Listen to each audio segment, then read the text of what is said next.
Did you just sing "Fill My Cup, Fill Her Up, Lord"? I thought you said that. Talk today is called "Fill Her Up." You just sang "Fill Her Up," and I know that lyric's not in the original song. Fill my cup, fill her up, Lord. Wash the windows to the oil. Oh, it's like I'm driving in New Jersey. Good morning. Good morning. Fill her up. Fill her up. That comes from two different stories in the Bible. First, I want to read our Myrtle Fillmore reading that I like to do here. It's my whole mind and heart fill with love and peace. My whole mind, not just part of my mind. My whole mind fill with love and peace. And those of you who don't remember Myrtle Fillmore was diagnosed with a life sentence. 3 months to live. In her, because of a sickness in her body.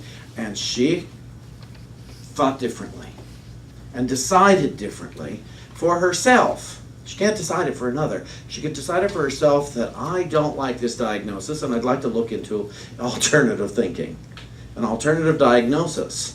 And she did. She went around, she listened to different ministers, different teachers, and finally she heard E.B. Weeks say, "I am a child of God, therefore I do not inherit sickness."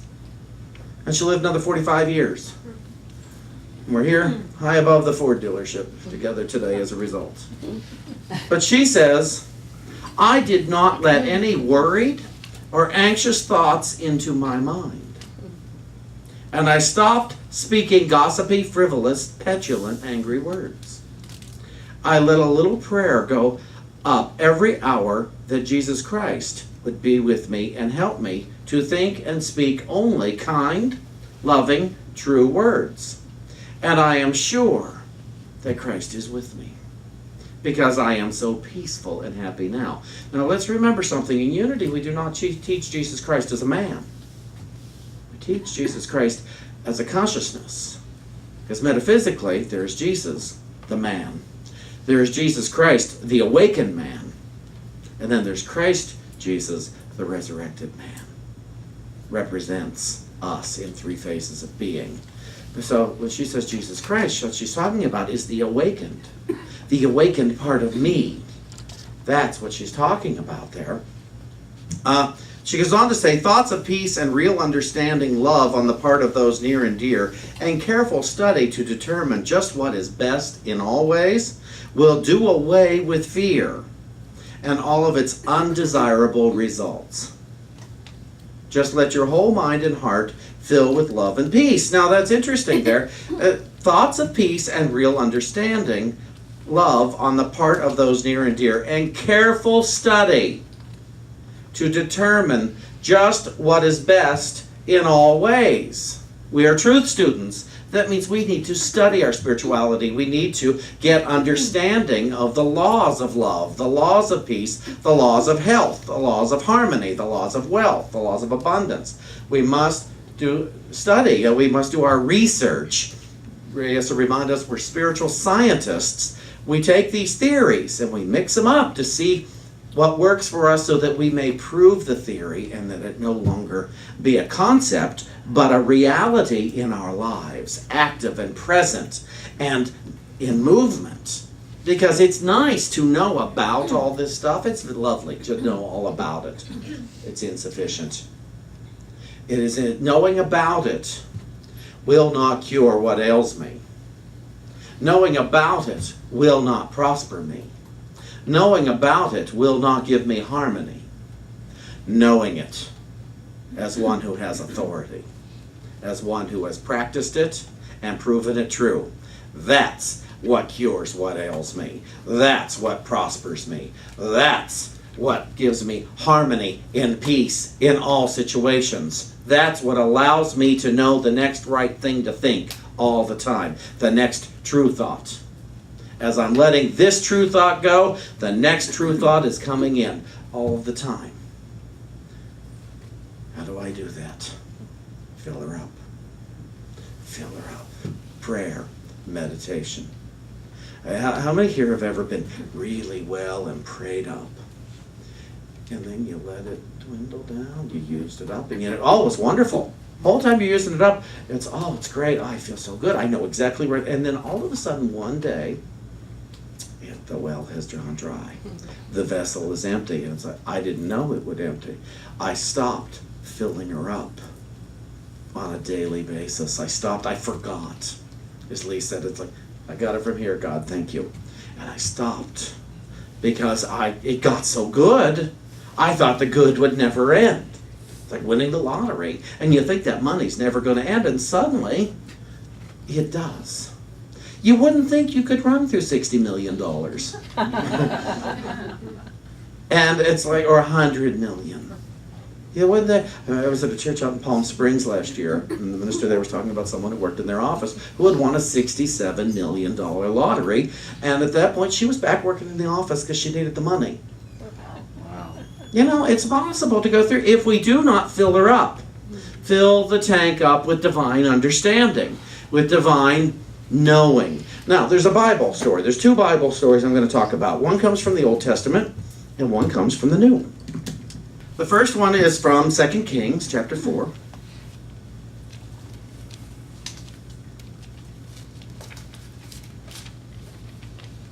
And it's about the woman with the vessels and the oil. And her husband has just been done away with, and so she goes to Elisha. And she, come on, where is it? Did I miss it?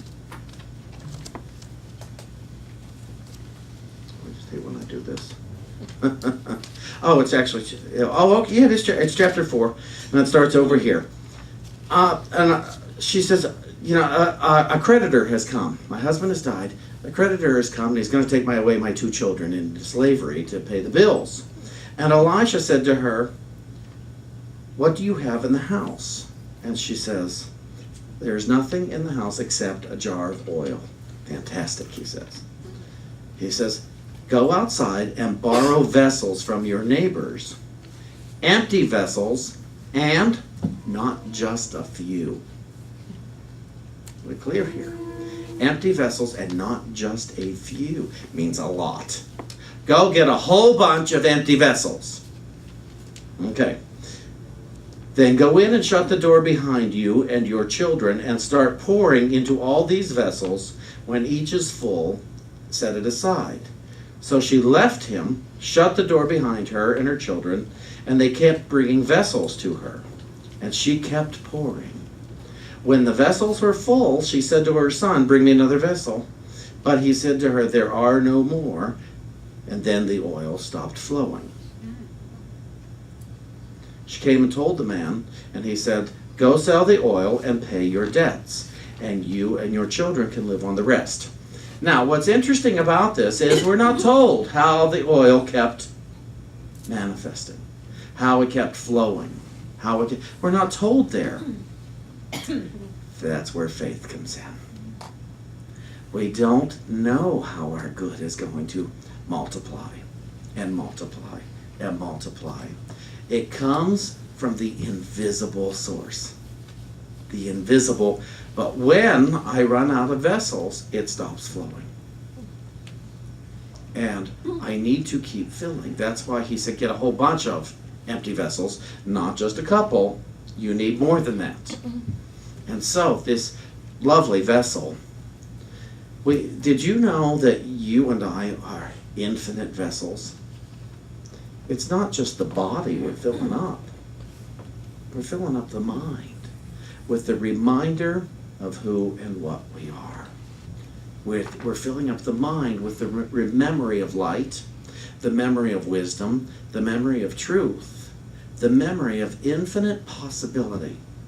And so if I pick a day like today to say, I don't need to do that prayer thing today. I'm very busy. I'm very busy today. And then the Monday comes around, oh man, I know I missed yesterday, but I've got so much going on. And then Tuesday comes around and I'll do it tonight. I'll sit down and meditate tonight, and there's a good show on when you get home tonight. So I'll do it tomorrow. I promise. Okay, I'll do it tomorrow. So now what I'm doing, I'm starting to fill my vessel with guilt. I'm starting to fill my vessel with shame. I'm trading out the light for shame, for delay, for procrastination. I'm starting to fill my vessel up with untruth instead of truth. And it's like, and all it takes is what I'd say 5 minutes. Just give yourself 5 minutes to fill up the vessel every day, to be quiet and remember God. And then there's pray without ceasing the rest of the day. But that time of, I'm going to move back here so I can see everybody. That time of stillness, so that I may know. I may know not how my vessel will be filled, but that it will be filled. I don't know how all of my needs will be met. And I'm not talking about just my physical. I don't know how my emotional needs will be met. I don't know how my confused needs will be met, my spiritual needs. I don't know how they will be met. I'm just going to be still and let it happen. It's like going to the gas station. Do you think I have any idea what happens once I put that plug into the tank of my car? I don't know what all's going on inside the tank and down below the ground. I don't know, nor do I care. I have not one bit of interest. When I flick a light switch, I have not one bit of interest what's happening in all the currents. Some people do. I don't. I just want a light to go on. I just want to be able to see. God didn't tell me I have to know how. God told me I had to turn on the switch. God told me that if I want to see, I must give light. If I want to see. And I do want to see. Who here wants to see, even at the risk of losing that which is not real? Yeah. Some of you say that. Some of you later on today will not turn on the light to see. You're not bad for it. You're just delaying your good for a little while longer. Isn't that a relief? God will not be mad at any of us if we don't. If we're not vigilant for the light, as we say. God will not be mad at us. God does not care whether we turn on the light. The light is available to see if I want to see. Now, over in the New Testament, over there in John, 4th chapter of John, oh no, it's 9th.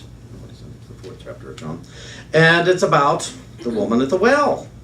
And Jesus comes upon this woman. Jesus is a little tired today, so he's taking a rest. He's been part of a baptismal process. Now, Jesus did not do the baptizing, in case you didn't know. His disciples did the baptizing.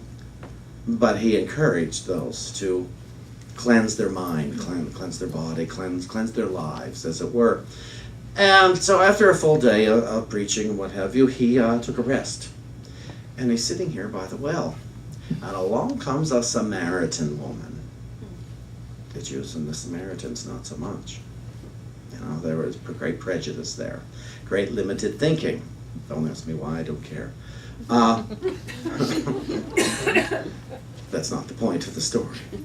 The point of the story is she is holding a limited idea when he speaks to her. What, you're talking to me? Wait a minute. The Jews don't talk to the Samaritans. You're a person. I'm a person. We are children of God. I can't afford to have prejudice towards you because of your background, because of who you're related to. I'm a child of God, and I do not inherit bigotry. Just because my parents, just because my neighbors might feel that way about you, it's none of my business. You and I are here right now, and I'm thirsty. Could I have some water? And she says, you don't have a pail. You don't have a, what? Well, why would you want water from me? And then he says, if you knew who you were talking to right now, you would ask for the living water. Living water, what's that? Living water. Yes, yeah, from the infinite well. The living water is of the mind, not of the physical. The living water is the constant flow of true thoughts. The living water is the reminder that I am good, and I'm good all the time. Capital G, there is no opposite. There is no bad opposite this good. I am good because I am God's beloved child. And that's all it is. I am good because. So you see, you could fill her up with the living water. While you're giving me something to satisfy my body, the physical water, how about I give you the living water? And she was a bit confused. But the point of the story is there's living water for all of us. How many of us are turning down the living water because of our own prejudices? Because we think that, and I'm not talking about racism, I'm talking about prejudice that I just don't like the way you look. I'm afraid of you. I don't like the way I look. There's so many ways to turn down the breath of life, to reject it, because I think we're different. I think we're separate. I think we think differently. I'm afraid you won't like me. I'm afraid you will like me. I'm afraid. I'm afraid. I'm afraid. I'm afraid. I'm afraid. I'm afraid. And therefore, I am listening to the story of fear. Yesterday at our key leadership meeting, I quoted Rob Bell from the book Love Wins, and I said, hell is the refusal to trust God's retelling of our story. And I thought that makes sense. If I am so engrossed in my own story, I'm not listening to the truth of my being. I so admire people who aren't afraid of people. Oh, I do so enjoy watching those people who there's no one not welcome in their front door. It has nothing to do with how they look, how they think. Come on in. You're God's beloved child. Come on in. There's coffee on the stove. There's cake. Enjoy. Come on in. Well, you want me in there? But I don't think like you do. What do you mean? What do you mean you don't think like I do? You're not supposed to think like I do. We're still God's beloved children. We're still the same in our essence. So come on in. Come on in. Come on in. Come on in. Come on in. Come into my heart so that I may see you in truth. Come in, because you see, I just filled up. I just filled up. I prayed today. I meditated. I'm ready for my good. Hit me with your best shot of good, God. Hit me with your best information about me, Spirit, because I'm ready to accept. And that information is going to come through you and you guys. That information is going to come. That information about my good is going to come. So often I'm so afraid that my information about how I'm bad is going to come through somebody.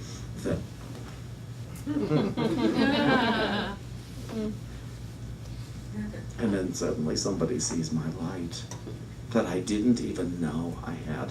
For years now, I had to make up new exercises to get through the day. With fear, I remember years ago, way before I was in a relationship, and I just thought I was just so afraid to ever ask anybody out, and I just assumed people said, why would anybody want to go out with you? So what I decided to do was I made a pact with myself that I would say hello to one person every day that I found attractive. I wasn't going to ask them out. It wasn't about that. It was about that I would cast out my fear that you and that people I thought were attractive were different or a level above me. It's very impressive.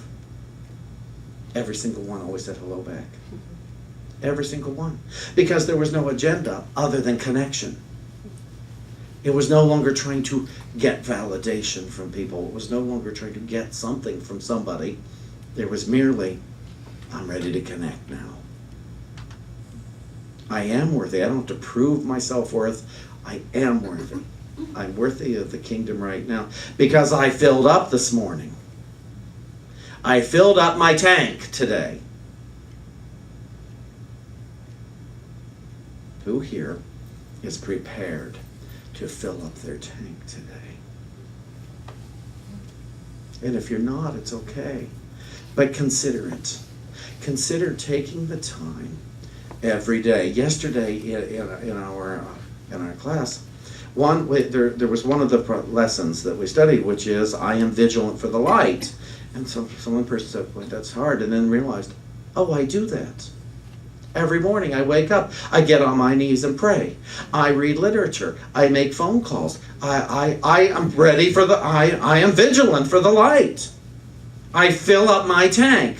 And it doesn't mean that I won't forget the good that I am 100 times a day in the course of the day. But for every time I forget, I seem to remember. So you see, it doesn't matter that I forget. How many times do I remember the good that I am that comes from the filler up? So would you be the one who takes your vessel, your infinite vessel, and keeps pouring, and keeps pouring, and keeps pouring, and keeps pouring? You see, there's no end to the love that is. We won't run out of love. We won't run out of wisdom. We won't run out of understanding. We won't run out of joy. Keep filling up the vessel. Keep pouring into the infinite vessel. I promise there will never come a time that there won't be any more. We can love wastefully. We can celebrate spirit and never run out as long as we keep pouring in. There's no end to the spiritual oil. And there is no end to the living water. Many of you in this room have proven that. I know some of you who were given life sentences. You're still alive. You're still doing well. Many of you were diagnosed with things that one could say, oh, that's it. But you kept pouring into the vessel. And divine doctors appeared. Divine prayers appeared. People, to like-minded individuals to pray with, appeared. And you got well. I've gotten well many times because I kept pouring into the vessel and discovered there's no end of the supply of what goes in. There's no end to the oil of spirit, the love of spirit, the joy of spirit. There is no end. There is no end until I decide there is. And then I can rethink it. And, oh, there's another batch just showed up. And I can keep pouring. And so you see, I never have to worry that I will run out of love, that I will run out of peace, that I will run out of joy and abundance. I don't ever have to run out of health. God is my source and my supply. And I am swimming in the living waters. Let's all jump in. Thank you.